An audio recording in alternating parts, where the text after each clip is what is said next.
রুদ্রর পাঠানো গুন্ডাদের হাত থেকে অভিকে বাঁচালো ছুটি। ধারাবাহিকের শুরুতেই দেখা যাচ্ছে ঝুমকি আর মিঠুন মিলে একটা টেবিল নিয়ে আসে। তারপর ছুটিকে বলছে আমি একটা দারুণ খেলা খেলাবো, বুদ্ধি আর সাহসের। ইন্দ্র তো একটা ফালতু খেলা খেলালো। অভি তখন বলছে এসব খেলাতে আমি ইন্টারেস্টেড নই। ঝুমকি তখন বলছে তাহলে সবাই যেটা বলে তোমার আর ছুটির মধ্যে ভালোবাসা নেই, সেটাই তাহলে সত্যি, তাই তো? অভি তখন রেগে গিয়ে বলছে কে বলে কে এসব কথাগুলো আপনাকে?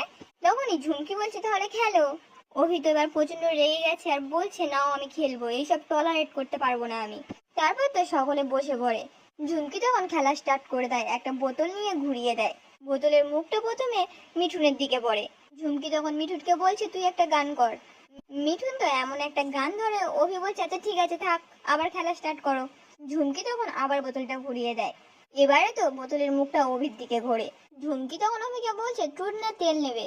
অভি বলছে ডেয়ার। ঝুমকি তখন বলছে আচ্ছা ঠিক আছে, তাহলে তোমার বাঁ দিকে যে বসে আছে তাকে একটা চুমু দেবে। অভি তখন বলছে এসব কি?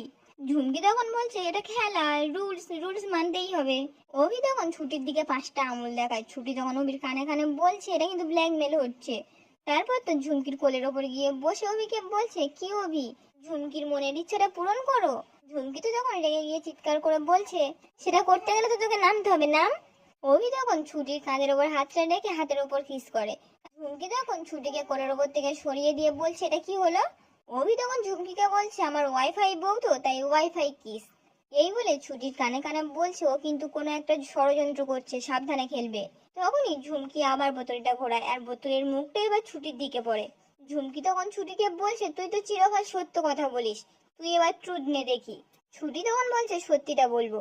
ঝুমকি বলছে বেশ, তো তাহলে বলে দে তোর আর অভির কি সম্পর্ক, ভালোবাসা আছে নাকি নেই? ছুটি তখন বলছে অগ্নি সাক্ষী করে আমি অভিমন্যু শঙ্করকে বিয়ে করেছি, এটাই আমার জীবনের সত্যি। ঝুমকি তো তখন প্রচন্ড রেগে যায়। তখনই আনন্দ এসে অভিকে বলছে স্যার এক্ষুনি নিউজ দেখলাম, বাইরের আবহাওয়া সব ঠিক আছে, যে যার মতো বাড়ি যেতে পারেন। তখনই অভি বলছে বাঁচা গেল। ইন্দ্র তো তখন মনে মনে বলছে যে কোনো একটা অজুহাত দিয়ে আমাকে এখানে থাকতে হবে, রমা ম্যাডামকে তো বের করতে হবে এখান থেকে। এদিকে তখন রুদ্র ঝুমকিকে ফোন করে বলছে গান শুনানি, একটা কাজ আছে তোমার, এই বলে তো পুরো প্ল্যানটা বলে দেয়। তখনই অভি আর ছুটি ঝুমকির সামনে দিয়ে বেরিয়ে যায়। পরদিন সকাল হতেই ঝুমকি অভিদের বাড়ির সামনে সিকিউরিটি গার্ডকে বলছে দাদা ওই দেখো আকাশে কি উঠছে দেখো না। সিকিউরিটি গার্ডটা তো ঝুমকির কথা মতো আকাশের দিকে তাকায়। সেই ফাঁকে রুদ্রর পাঠানো একটা লোক ভিতরে ঢুকে পড়ে। লোকটা ভিতরে ঢুকে যেতেই ঝুমকি সিকিউরিটিটাকে বলছে সরি দাদা আমি ভুল বুঝেছিলাম, এই বলে তো ওখান থেকে চলে আসে। আর অভির গাড়ির সামনে এসে সেই লোকটাকে বলছে গাড়ির মধ্যে ঢুকে যাও, এটা অভির গাড়ি। লোকটা যখন গাড়ির মধ্যে ঢুকে বসে, ঝুমকি তখন বাড়ির ভেতরে চলে আসে। অভি তখন ঝুমকিকে দেখে প্রচন্ড রেগে গিয়ে ঠাম্মিকে বলছে ও কি বাড়িতে থাকতে পারে না, কদিন আসেনি বরং শান্তিতে ছিলাম, আবার রোজ আসা শুরু করে দিয়েছে। ঠাম্মি তখন অভিকে বলছে আমার তো কোনো অসুবিধা হচ্ছে না, তোমার অসুবিধা কিসের? ঝুমকি তখন নাটক করে ঠাম্মিকে বলছে জানো তো ঠাম্মি আমি আসতাম না, একটু হাঁটতে বেরিয়েছিলাম, তারপরে দেখলাম একটা গরিব মানুষ কুচো চিংড়ি নিয়ে বসছে, আমরা না কিনলে ওদের কাছ থেকে কে কিনবে বলো, তাই আমি কিনে নিয়ে আসলাম। ছুটি তো খুব ভালো বরাত বানাতে পারে। তখনই অভি ঝুমকিকে বলছে ঝুমকি ম্যাডাম আপনার না টাইমিংটা খুব ভালো, আপনি খুব ভালো করে জানেন আজ দেবদত্ত রায়ের কেসের হিয়ারিং আছে, আর সেই দিনেই আপনার ওই চিংড়ি মাছের বড়া খাওয়ার ইচ্ছা হলো। আপনি না নাটক করুন না, সিরিয়ালে যাবেন, আমার একজন চেনা জানা আছে অমিত দাস, বলে সুযোগ করে দেবো, ভিলেনের পার্ট নেবেন। ঝুমকি তো তখন নাটক করতে করতে বলছে থাক, আমি যখনই ভালো করি তখনই তোমরা আমার সঙ্গে খারাপ ব্যবহার করো, সবসময় ঝুমকিই খারাপ।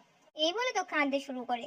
এসে তখন ঝুমকিকে বলছে পরি চুপ করো, আসলে এগুলো বানাতে হলে তো ওকে বাড়িতে থাকতে হবে, ওর তো আবার বাড়িতে মন টেকে না।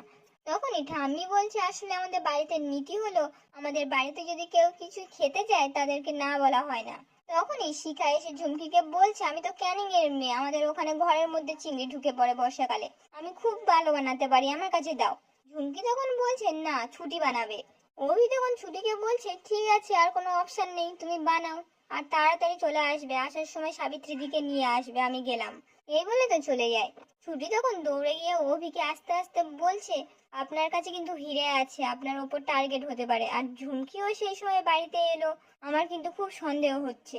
অভি তখন ছুটিকে বলছে আমাদের প্রফেশন এটা, এটা নিয়ে টেনশন করলে হবে না, ভুলে যেও না তোমার নামে সমন আছে, বাড়ির কাজ তাড়াতাড়ি সেরে চলে এসো। এই বলে তো অভি বেরিয়ে যায়।